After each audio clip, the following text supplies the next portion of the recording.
El Yukón es una tierra fría e implacable, salpicada en su mayor parte por extensos bosques y llanuras onduladas. Aquí la naturaleza es la reina y gobierna esta tierra con un elegante puño de hierro. Los que la ponen a prueba rara vez viven para contarlo, y me temo que ese proverbio es cada día más cierto. Durante la mayor parte de la última década, he sido guardabosques en el Parque Territorial de Tombstone. Es una enorme reserva natural. Se extiende a lo largo de 2.100 kilómetros cuadrados y ofrece una gran variedad de entornos, con espesos bosques, campos ondulados, lagos helados, glaciares y géiseres que permiten disfrutar de magníficas vistas y experiencias únicas. Es realmente hermoso, impresionante, y no creo que lo cambiara por ninguna otra cosa. Sin embargo, aquí está ocurriendo algo realmente extraño, y me he visto obligado a replanteármelo todo. Nunca he sido un gran escritor, así que perdónenme si algunas partes de esto no son las más agradables. La verdad es que pensé que tenía que escribirlo, porque los medios de comunicación no van a cubrirlo. Lo que está ocurriendo aquí es algo que creo que todo el mundo merece saber. Empezó hace unas 2 semanas, cuando un visitante nocturno nos sorprendió a mí y a Gani, otro guarda forestal, cuando estábamos a punto de salir por la noche. Usamos indicativos para todos los guardas, así que me referiré a ellos por estos para proteger sus verdaderas identidades. Guni y yo acabábamos de cerrar la oficina principal cuando se oyó el chirrido de un motor a lo lejos. 1 o 2 segundos más tarde, vimos unos faros que descendían por el sendero. Era un skidoo y se acercaba rápidamente. En unos instantes, se acercaba a nuestra cabaña. Casi pensé que la persona no iba a detenerse en absoluto, cuando de repente apretó el freno de mano e hizo que el vehículo derrapara varios metros y se detuviera debajo de uno de los focos exteriores. Su chaqueta naranja plisada estaba destrozada y el casco rajado. Apagó el motor y vi sus ojos muy abiertos bajo la visera. A continuación, básicamente se bajó del vehículo, golpeando el suelo con un ruido sordo antes de volver a ponerse en pie de un salto. Se arrancó el casco de la cabeza con el brazo derecho, mientras el izquierdo colgaba libremente a su lado como si estuviera herido. El hombre respondió a nuestra mirada confusa con una mirada de ojos muy abiertos, claramente frenética. En un tono frenético y murmurando, consiguió transmitirnos lo que había sucedido. Dijo que él y su amigo estaban de acampada y que llevaban 3 días allí. Nos dijo que les habían atacado en el campamento y que su amigo estaba gravemente herido y tal vez ya muerto.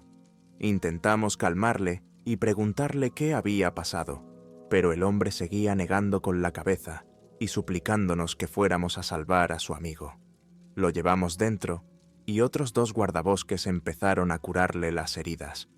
Cuando Gani y yo nos montamos, cogimos nuestros rifles de la cabaña y nos montamos en nuestros 2 esquís para ir a buscar al amigo cazador herido. La zona que nos había indicado el hombre estaba a unos 20 minutos a caballo, justo fuera de los senderos recreativos del parque, en una zona muy conocida y popular entre los cazadores. Gini y yo salimos cabalgando, sintiendo el aire frío clavarse en nuestras manchas de piel expuesta como pequeñas agujas. Nunca conseguimos que el hombre nos describiera qué le había atacado.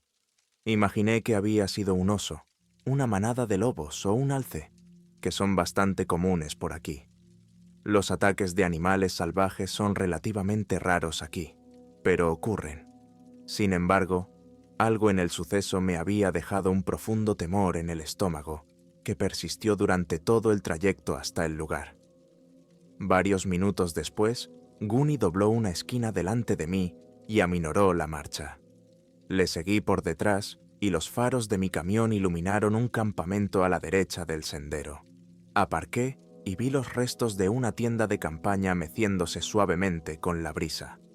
Los escombros estaban esparcidos por todo el campamento, y la mayoría de su equipo había sido destrozado o hecho jirones. Parecía una combinación de Tornado y Freddy Krueger. Gani y yo acunamos nuestros rifles mientras registrábamos el campamento. La noche era inquietantemente silenciosa, solo la llenaba una ráfaga de viento que agitaba los árboles. Al cabo de 1 o 2 minutos, encontramos al hombre desaparecido, que no había tenido tanta suerte como su compañero. Estaba tendido sobre los restos de su tienda, con la cara pálida y el cuerpo cubierto de rojo. Su pecho había sido totalmente destripado, dejando fragmentos de órganos internos esparcidos por toda la zona. Sentí que se me subía la bilis a la garganta al observar la morbosa escena y me di la vuelta para vomitar en seco, mientras Gani lo veía más de cerca. He visto bastantes ataques de animales y muertes accidentales por aquí, pero nunca había visto algo tan extremo, algo que destripara por completo al tipo. De repente, oí el crujido de las ramas procedentes de los árboles al otro lado del sendero. Levanté mi rifle y apunté hacia él, gritando una orden para que quienquiera que estuviera allí se mostrara. Una parte de mí esperaba que una persona saliera del bosque, pero lo que apareció fue mucho más curioso. Una silueta cuadrúpeda se alzaba en el bosque, luciendo una cornamenta decente. Salió, revelándose como un ciervo juvenil de 3 puntas, orgullosamente de pocos años de edad. Normalmente, los ciervos son bastante asustadizos, pero este no. Me miró fijamente y el corazón se me subió a la garganta. Tenía la cornamenta ensangrentada, cubierta de hebras de carne y vísceras, y sus ojos parecían charcos de obsidiana desprovistos de tinte. Guni se puso a mi lado, ambos con los rifles agarrados al pecho. El tiempo pareció detenerse, y los tres mantuvimos esa silenciosa competición de miradas durante varios incómodos segundos. Y entonces, sin previo aviso, todo cambió. Gun y yo disparamos varias veces, pero el ciervo se precipitó hacia abajo, chocando contra Gani y haciéndole retroceder varios metros. Cayó al suelo con un gemido, y el ciervo giró en mi dirección. Disparé otra bala, que le dio de lleno en el torso. El ciervo se tambaleó por un momento, mientras la bala 308 le atravesaba el corazón, haciendo que la sangre brotara de su interior y manchara la nieve. Se desplomó en un montón. Un momento después, corrí hacia Guni y le ayudé a ponerse en pie. Había sido corneado en el hombro y sangraba, pero por suerte había sido un golpe de refilón.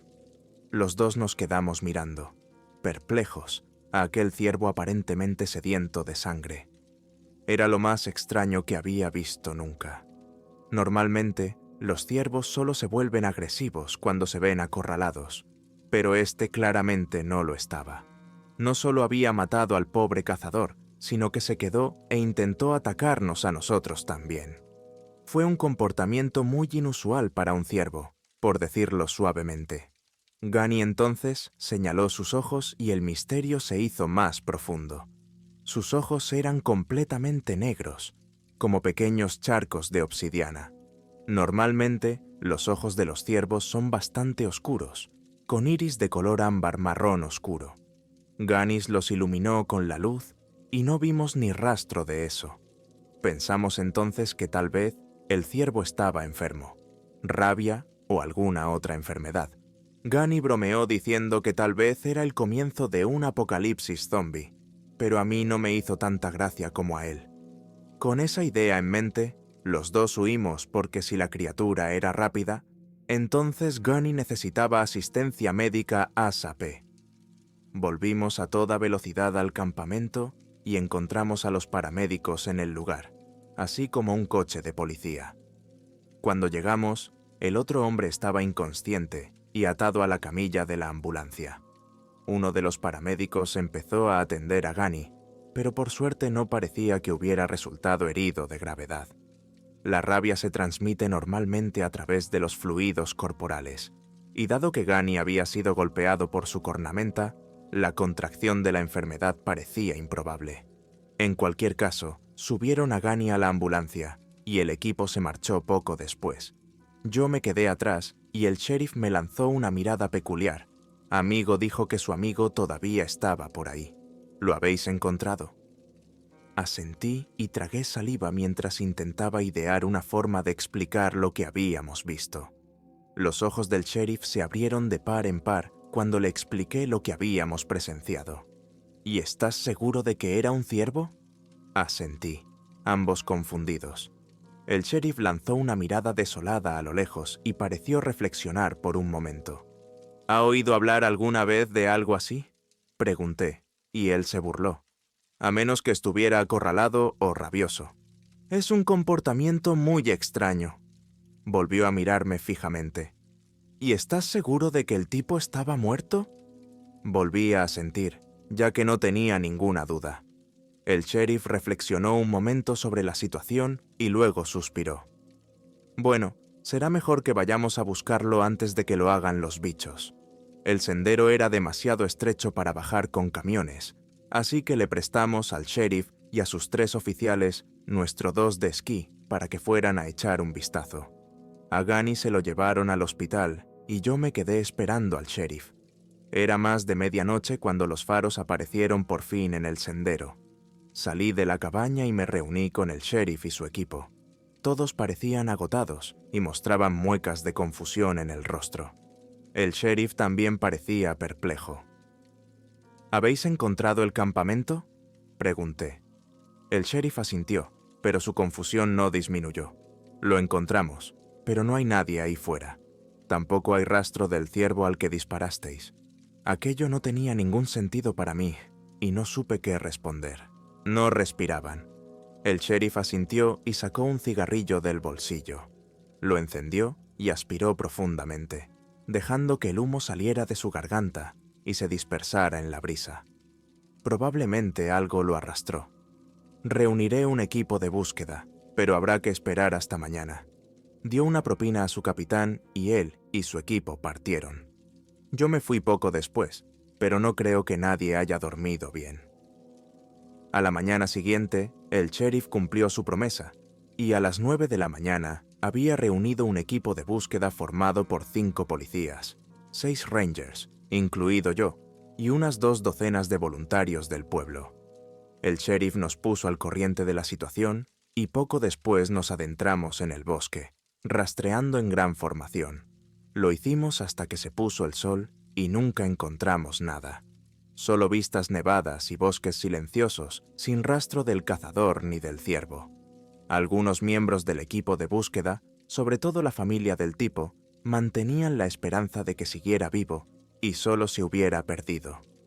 No tuve el valor de decirles la verdad, que no tenía pulso, pero no encontré forma de explicar cómo los cadáveres se habían esfumado de su campamento. Hay pumas, osos, lobos y algunos otros carnívoros y carroñeros más pequeños en estos bosques, pero ninguno de ellos suele arrastrar su comida, al menos no demasiado lejos. Registramos su campamento de arriba a abajo y encontramos un rastro en la nieve por donde el desafortunado cazador había sido arrastrado. Algo había arrastrado su cuerpo por la nieve unos 50 metros, pero el rastro no tenía salida. Acababa con varios grupos de huellas de animales que se adentraban en el bosque, pero sin rastro del cadáver. Algunas pisadas parecían incluso humanas, pero no pudimos confirmarlo. Sin embargo, eso nos hizo pensar en 2 posibilidades muy preocupantes. O bien se trataba de juego sucio y había alguien que se había llevado el cuerpo, o bien el cuerpo se lo había llevado él mismo. La primera explicación era la teoría principal, ya que la segunda era, obviamente, ridícula. He estado en docenas de misiones de búsqueda y rescate aquí, y ocurre varias veces al año. Normalmente se encuentra a la persona sin incidentes, pero de vez en cuando encontramos un cadáver. Lo realmente extraño es cuando nunca se encuentra nada en absoluto. Regresamos al campamento cuando la noche empezaba a tragarse los árboles, sintiéndonos descorazonados y agotados. La familia del cazador desaparecido estaba obviamente desolada por la falta de progresos, al igual que el resto de nosotros. Las probabilidades de que alguien sobreviva en estos bosques bajo cero durante más de 24 horas son escasas, especialmente si está herido. El sheriff hizo un recuento cuando regresamos, y antes de que terminara, me di cuenta de que nos faltaba alguien. Uno de los guardabosques más veteranos llamado Eagle, no aparecía. Intenté llamarlo por radio, pero no recibí respuesta. Yo y otros 3 guardas, Mazda, Pingüino y Whisky, salimos a localizarlo, temiéndonos ya lo peor. Eagle es un experto en estos bosques y lleva aquí más de 3 décadas. Básicamente escribió el manual de etiqueta y procedimiento de los equipos de búsqueda, y dejar al grupo solo es probablemente el número 1 en la lista de cosas que no se deben hacer. El bosque estaba en silencio, y parecía mucho más siniestro que cuando lo iluminó la luz. Los árboles nudosos y sin hojas parecían extenderse hacia nosotros con dedos esqueléticos. El vello se me erizaba en la nuca y se me helaba cada vez que soplaba una ligera brisa. Un grito repentino por detrás me hizo volverme y contemplar un espectáculo insólito. Mazda estaba en el suelo, rodando de un lado a otro mientras algo pequeño parecía atacarle. ¡Quítamelo! ¡Quítamelo! Pingüino corrió en ayuda de Mazda y agarró a la criatura que le había atacado. Luego la arrojó lejos, revelando que era una ardilla que rápidamente corrió de vuelta al bosque. El abrigo de Mazda estaba roto, pero no estaba herido. Afortunadamente. Pingüino le ayudó a levantarse e intentó recuperar el aliento. ¿Le robaste las bellotas o algo así?, añadió Whisky con una risita. El Mazda estaba claramente nervioso. Ni qué decir tiene que los ataques de ardillas no son precisamente habituales aquí ni en ningún sitio, que yo sepa. ¿Qué demonios está pasando ahí? Una quinta voz llamó desde la izquierda, y Águila salió con expresión confusa. ¿Dónde estabais? Te estábamos buscando. ¿Por qué te has ido?, le pregunté, algo molesto por su dejadez. Lo siento, me pareció oír algo. No dijo nada más y pasó a mi lado para volver al campamento. Los otros guardabosques lo siguieron, pero algo me hizo detenerme. El silencio. El tipo de silencio que solo se encuentra en una fría noche de invierno. Es algo que conozco muy bien, pero aquella noche era diferente, y mientras miraba fijamente hacia los oscuros y tenebrosos árboles, habría jurado que algo me devolvía la mirada. Todos nos reunimos en la cabaña, y el sheriff se paró en el centro para hablar. Básicamente, dio las gracias a todos por venir y dijo que la búsqueda se reanudaría al día siguiente. Llamé a Gonny cuando volvía a casa y parecía estar bien, probablemente por la plétora de analgésicos que se notaba en su tono inusualmente alegre. Le conté que aún no habíamos encontrado ninguno de los cadáveres y que Mazda había sido atacado por una ardilla. Cuando por fin dejó de reírse, dijo algo que me pareció interesante. Joder, primero el ciervo, ahora las ardillas atacan a la gente. Alguien debe haber cabreado mucho a la madre naturaleza. Por suerte, el resultado de la prueba de la rabia fue negativo, y solo necesitaba tiempo para que se le curaran los puntos. Él y yo compartimos algunas bromas y juguetonamente le dije que descansara para que pudiera apresurarse a recoger leña para la cabaña. Esa noche no dormí bien y no lo conseguí hasta la 1 de la madrugada. Cuando por fin me dormí, no descansé mucho. No recuerdo los detalles, pero tuve unos sueños muy intensos. Dudo en usar la palabra pesadilla, porque es un poco cliché para mí, pero creo que esa es la mejor palabra para describirlo. Como ya he dicho, no recuerdo los detalles, solo que me desperté con un jadeo frenético y empapado en sudor frío. Puede que solo fuera el estrés de todo lo que pesaba en mi subconsciente, pero la ansiedad se negaba a remitir, ya que dormir no parecía una actividad que fuera a experimentar esa noche. Así que decidí levantarme temprano y dirigirme al trabajo. Pensé que podría adelantarme a todos y, con suerte, encontrar al cazador desaparecido. Realmente no parecía probable en ese momento, y como mis faros brillaban en el estacionamiento de la cabina, me di cuenta de que ni siquiera era el primero allí ese día. El Ford 150 de Eagles estaba en el aparcamiento acumulando nieve. Me detuve junto a él y salí a la gélida mañana, temblando cuando una fría ráfaga de viento me acarició la nuca. Águila no estaba en su camioneta, así que supuse que ya estaría dentro. Esperaba que hubiera tenido la cortesía de ponerse una taza de café recién hecho, pero la cabaña seguía cerrada y sin luz. Después de abrirla, entré y le llamé, pero no obtuve respuesta. Entonces asumí a regañadientes la tarea de hacer café yo mismo, ya que sin él tan útil como un par de calzoncillos de plomo. Cuando empezó a hervir a fuego lento, eché un vistazo a la cabaña. Pensé que tal vez Águila se había quedado dormida en uno de los despachos, pero no la encontré por ninguna parte. Por una corazonada, comprobé el armario de las llaves y se me hundió el corazón. Faltaba uno de los juegos de llaves. Después de comprobar el cobertizo, me di cuenta de que su homólogo, el Skidoo, tampoco estaba. Me quedé mirando por el sendero, pero no oí ni vi ninguna señal de Águila en el Skidoo. No podía imaginarme que les habría llevado a salir solas, y eso me dejó en una situación realmente incómoda. Lo único que quería era tomarme un café y esperar a los demás, pero sabía que tenía que ir a buscarlo. Con un suspiro de fastidio, saqué un termo del armario, lo llené de café hasta el borde y cogí otra de las llaves. Encendí el Skidoo, me quemé los labios tomando un sorbo de café y pisé el acelerador. En solo unos segundos estaba en el camino hacia el coto de caza, ya que era el único lugar al que podía imaginar que Eagle habría ido. Es invierno aquí ahora, y el sol no sale hasta bien pasadas las 09:00 am. Eran alrededor de las 6 entonces, pero la oscuridad todavía reinaba suprema, con mi única defensa contra ella siendo los faros del Skidoo. Varios minutos más tarde, me encontraba a medio camino de la zona de búsqueda cuando vi algo a la izquierda. El Skidoo desaparecido estaba solo al borde de un pequeño barranco.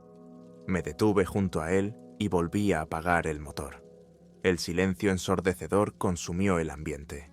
El Skidoo estaba cubierto por una fina capa de nieve, así que debía de llevar allí un buen rato.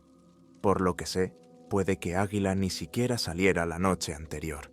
Pensé en llamarlo, pero no lo hice. Esa misma sensación tácita e inquietante estaba impregnando el ambiente. Era como si romper el silencio fuera un pecado en sí mismo. Seré sincero. Todo en mí gritaba que diera media vuelta y volviera corriendo a la cabaña, pero no podía abandonar a Águila. Podía estar herido y mi conciencia no me dejaba marcharme. La nieve crujía bajo mis botas, sonando como cristales rompiéndose en contraste con la noche en calma.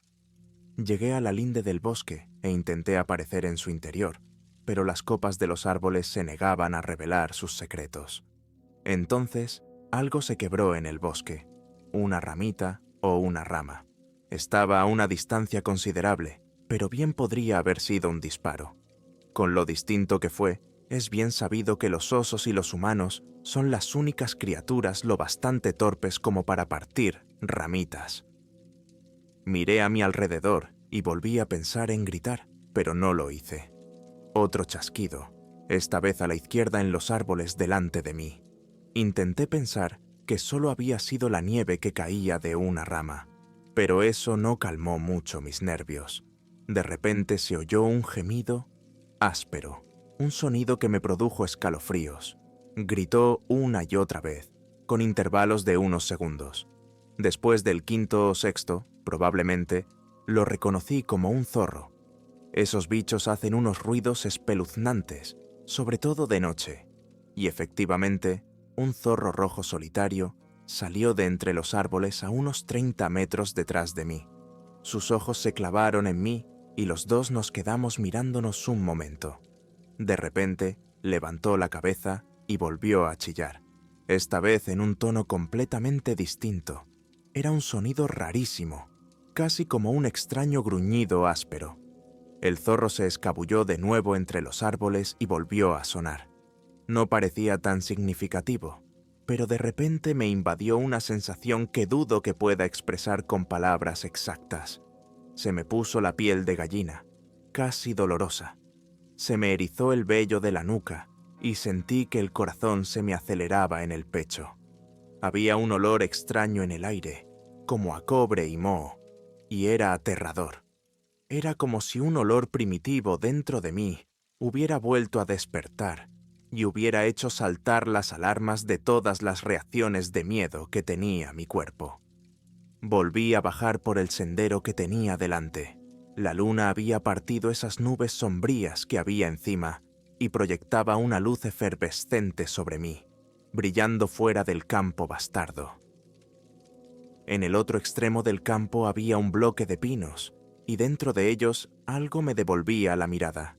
Era bípedo, oculto sobre todo por la sombra, alto y enjuto, esbelto y amenazador. Me resulta difícil describirlo, y créanme, lo he intentado. La cosa parecía casi humana, y estaba a bastante distancia, así que no pude distinguir todos sus detalles, pero su impacto fue inmediato. Mi cuerpo reaccionó como si estuviera biológicamente programado para temerlo, como una sensación que no puedo superar. Fuera lo que fuese, esa cosa no era humana. Nos quedamos mirándonos el uno al otro durante un rato, hasta que lentamente su brazo izquierdo levantó el dedo y lo desenroscó señalándome con el dedo. Empecé a retroceder hacia mi skidoo y el zorro aulló detrás de mí una vez más. Puse en marcha el skidoo mientras los cantos de los cuervos y los búhos resonaban en lo alto. Más animales salieron del bosque. Ardillas, conejos, ciervos, pescadores, ratas y otros. Docenas de habitantes del bosque convergían hacia mí. No me quedé a ver qué pretendían hacer y aceleré a fondo el skidoo hasta la cabaña, como el bosque cobró vida detrás de mí. El sheriff y 2 de sus hombres estaban allí cuando llegué. Se giraron cuando llegué. Entraron a toda velocidad en el aparcamiento, apagaron el motor y se bajaron rápidamente. Los 3 me miraron confundidos mientras yo intentaba recuperar el aliento. Los animales. Hay algo ahí fuera. Miré al sheriff y su confusión pareció aumentar. Tranquilo, hijo. ¿De qué estás hablando? A través de un murmullo de galimatías apenas coherente, por fin conseguí escupir el detalle más importante de lo que intentaba transmitir. Las águilas han desaparecido. Los ojos del sheriff se abrieron de par en par y como si nada, un aullido familiar atravesó la noche. Me volví y vi al mismo zorro, o al menos uno de aspecto similar, mirándome desde el sendero. Sus cuencas parecían 2 conchas huecas, y los ojos que había en ellas eran tan oscuros que parecían salidos del mismo abismo. Retrocedí, pero los demás no parecieron percibir mi aprensión.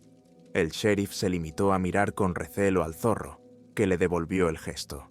Surgieron más sonidos, chirridos, gruñidos, lamentos y otros, uno a uno, y por segundos formaron un coro vertiginoso. Una miríada de criaturas del bosque comenzó a emerger de la espesura. Con ojos de pura obsidiana y malicia, el sheriff dio un paso atrás y sacó su pistola de la funda. Los otros policías hicieron lo mismo mientras el bloqueo de criaturas acechaba cada vez más cerca. De repente, se oyó un fuerte gruñido y una enorme sombra atravesó los árboles.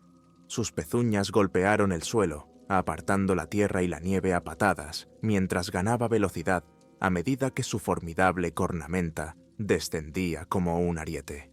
Era un alce macho, y antes de que pudiéramos retroceder, lo teníamos encima.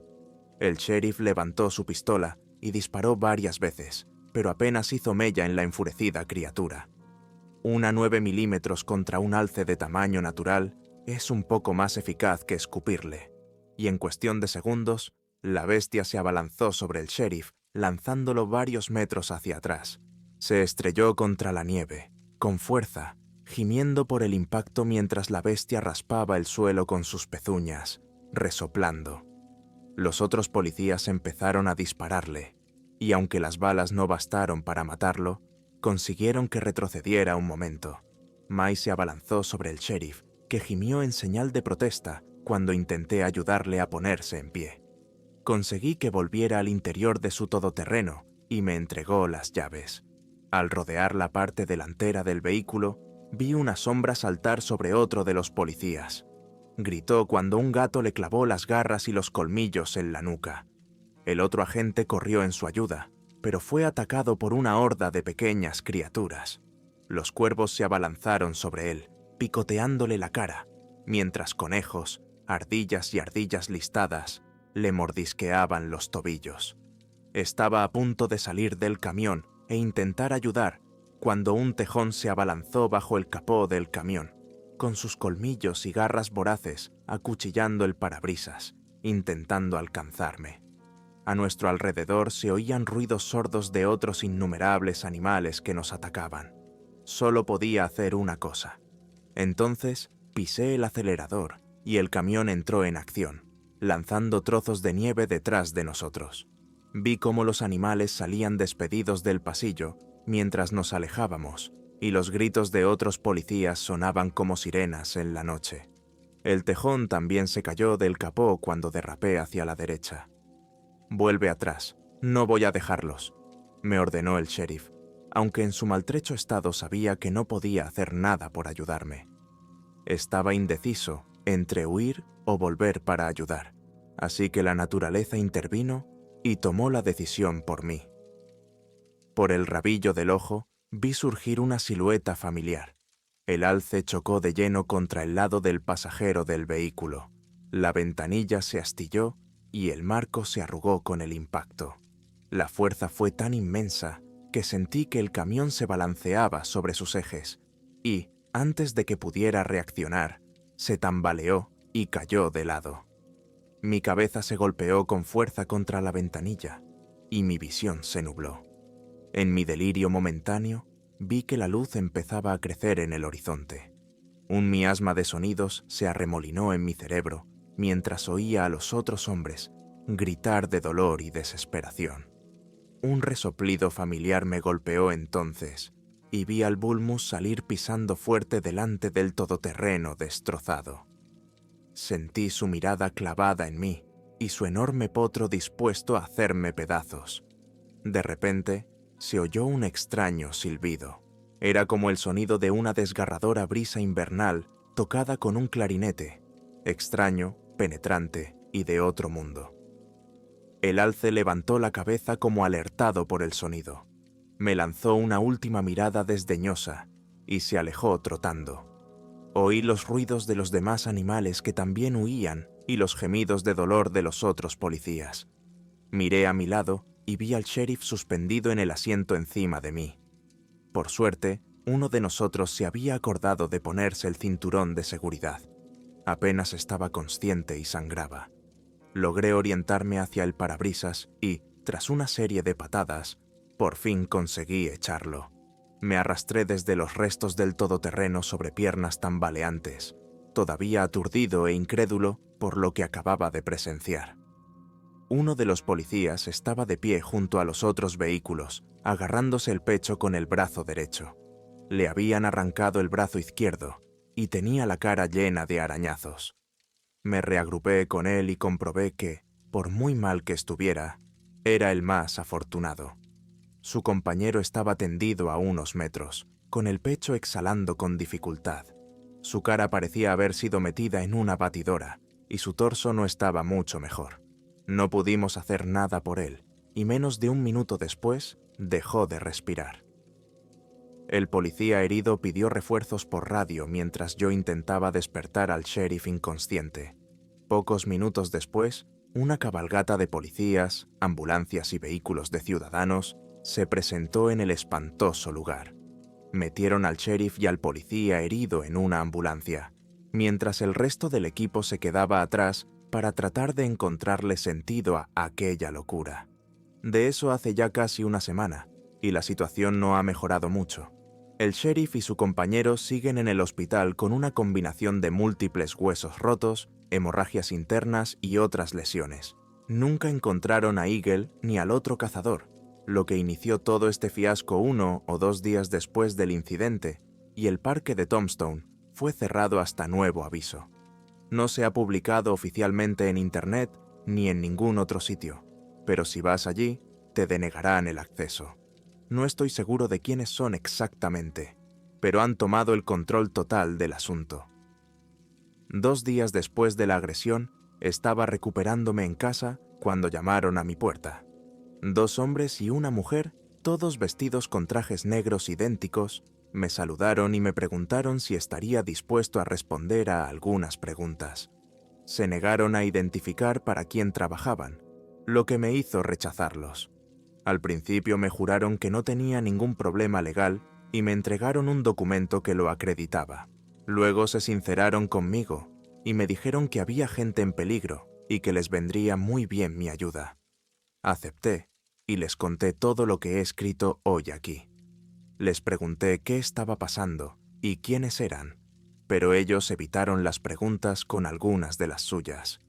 No dijeron mucho mientras les contaba mi historia y se reían al poco rato, tan rápido como habían llegado. En los últimos días, varios habitantes del pueblo han declarado haber oído disparos a altas horas de la noche.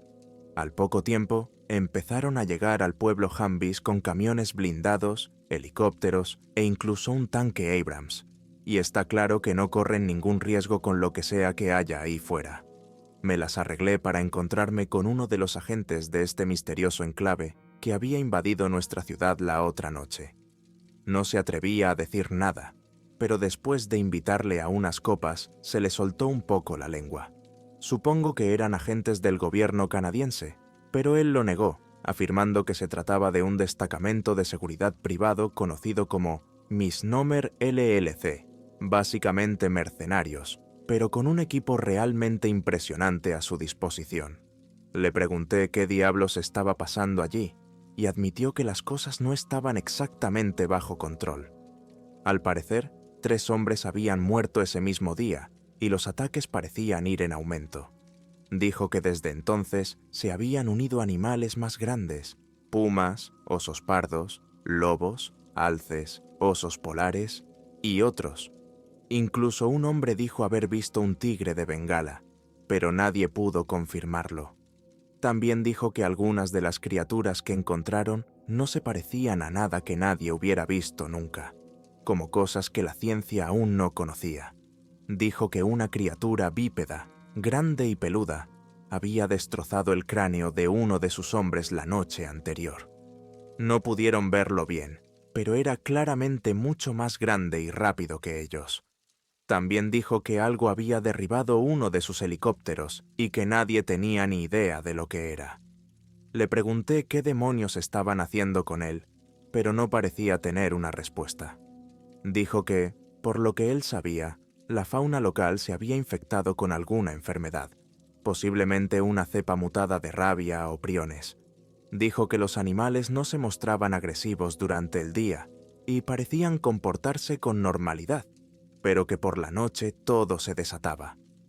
Él también había visto sus ojos de obsidiana y dijo que todos eran así. No creo que tenga razón.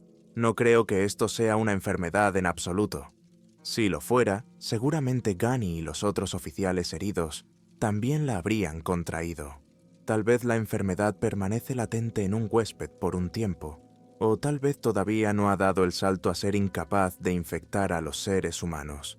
Pero tengo otra razón para pensar que sea lo que sea, no es el resultado de algún contagio. La forma en que los animales se comportaban no era como si estuvieran enfermos, era como si estuvieran decididos y vengativos. La forma en que el Bulmus parecía responder a ese extraño silbido y se retiró con los demás. Es como si estuvieran siendo comandados por algo así como soldados en algún ejército abandonado. Sus ataques son premeditados, coordinados y despiadadamente eficientes, y me lleva a creer que algo los está organizando para que sean así. Hay un grupo de personas de las primeras naciones, conocidas como los Atapascan. Han habitado estas tierras durante incontables generaciones, mucho antes de que Canadá se convirtiera en un país. Tienen una leyenda sobre algo conocido como el Curateai, traducido aproximadamente como el que odia. Tengo algunos amigos atapascanos y me han dicho que se trata de un espíritu maligno. Nadie sabe de dónde viene, qué quiere o cómo detenerlo. Dicen que hace varios cientos de años masacró a tribus enteras cerca de la región, corrompiendo a los animales para que siguieran su voluntad. Dicen que podría haber matado fácilmente a todo el continente si hubiera querido. pero finalmente se detuvo y se desvaneció en el folclore. Seguían negándose a pronunciar su nombre, temerosos de llamar su atención. Cuanto más me hablaban de él, más me recordaba a esa cosa que vi en el bosque. Tiene que ser eso. Cada vez que pienso en ello, esa sensación familiar de intenso pavor se hace palpable. Dios mío, no puedo ignorar la sensación que me produjo. No sé si creer en esas historias supersticiosas. No sé si esa cosa es realmente la corbata Keurig o no. Por lo que sé, podría ser un wendigo alienígena o un monstruo de espagueti que está causando todo esto. Supongo que no importa lo que piense, porque algo mató a uno de nuestros guardabosques y a un buen amigo. Águila merecía algo mejor de lo que obtuvo. Todas las víctimas lo merecían. Por ahora, la situación parece haberse calmado. En los últimos días, los animales no han lanzado otro ataque, y eso podría significar una de dos cosas. O esta cosa ha sido finalmente derrotada, o se está preparando para un ataque a gran escala. Recen por nosotros y esperen que la segunda teoría esté equivocada.